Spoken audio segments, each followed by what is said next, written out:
நிகழும் வாழ்வின் நிகழ்வு சிலரின் சிந்தனைகளை இதுபோல் சிதைத்து விடலாம். சிதைந்த சிந்தனை சிலரின் மனதில் வன்மத்தை விதைத்து விடலாம். ஆனால் எதிர்காலம் மனிதனின் சிதைந்த சிந்தனைக்கு வழிவகுக்குமா? நடவாது. ஒருவன் உயர்ந்த ஓர் மலை சிகரத்தின் அடியில் நின்று அதன் உச்சியை அடைய முடியும் என்று நினைப்பதால் மட்டும் அவன் மன எண்ணம் நிறைவேறுமா? இயலாது. முயற்சி வேண்டும்.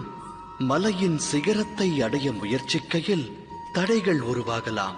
உருவாகும் தடைகளை உடைத்தெறிய தன் சக்தியையும் யுக்தியையும் பயன்படுத்தி உச்சியை அடைய வேண்டும். சூழலுக்கேற்ப வாழ பழக வேண்டும். வன்மம் அவன் மனதில் விருட்சமாக எழுந்தால் லட்சியத்தை எட்ட நிச்சயம் முடியாது. இறைவனை மனதில் நிறுத்தி எதையும் தொடங்க வேண்டும். இது அனைவரின் வாழ்விற்குமான அறிவுரை அல்லவா?